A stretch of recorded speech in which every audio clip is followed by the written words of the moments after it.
Market में जब जब कंफ्यूजन क्रिएट करता है, लॉस लेके आता है और यहीं पे बिग लॉस देखने को मिलता है। मैं आपको एक सिचुएशन एक्सप्लेन कर रहा हूँ। यहाँ पे देखिए, प्राइस आपका ऊपर से नीचे साइड की तरफ आया।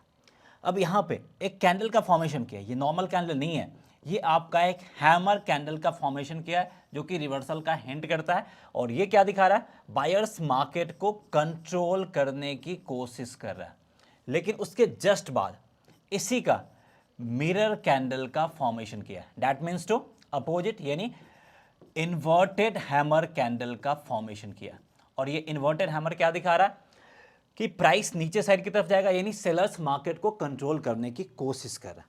तो यहां पे ठग्स ऑफ वॉर चल रहा है बिटवीन बायर्स एंड सेलर्स, क्योंकि ये दिखा रहा मोमेंटम जो है वो अप साइड की तरफ है, यानी बाई साइड मोमेंटम को रिप्रेजेंट कर रहा है ये कैंडल।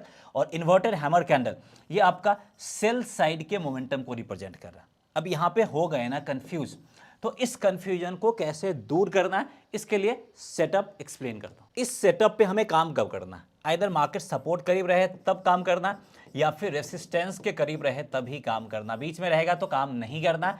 फर्स्ट और सबसे इंपॉर्टेंट पॉइंट ये आपको ध्यान रखना है।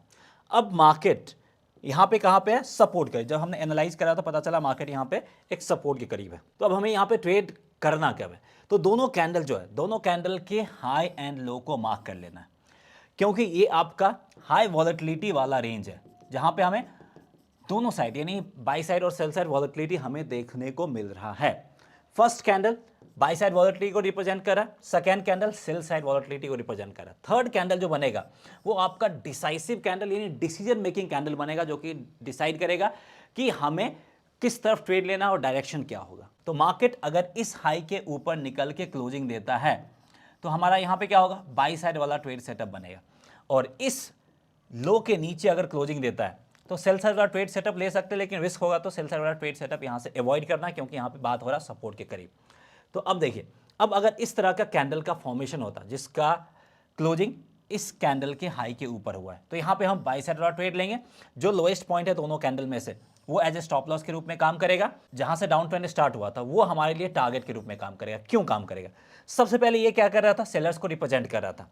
और ये जो कैंडल बना है, ये कैंडल क्या कर रहा है? सेलर्स को ट्रैप करने का काम कर रहा है। दैट मीन्स टू यहाँ पे सेलर्स मार्केट से एग्जिट करेंगे। जैसे जैसे यहाँ पे कैंडल का फॉर्मेशन होगा, शॉर्ट कवरिंग आएगा, बायर्स तो है ही, और शॉर्ट कवरिंग का सपोर्ट मिलेगा, तो ये अप ट्रेंड थोड़ा सा लंबा जा सकता है। अब सबसे इंपॉर्टेंट है टाइम फ्रेम। तो इसका इस्तेमाल 1 आवर या फिर इससे हायर टाइम फ्रेम में करना, 1 आवर से लोअर टाइम फ्रेम में नहीं जाना। इसके ऊपर अगर आपको लॉन्ग वीडियो चाहिए तो कमेंट करके जरूर बताइएगा। ऐसे और इन्फॉर्मेटिव कंटेंट के लिए फॉलो एंड सब्सक्राइब।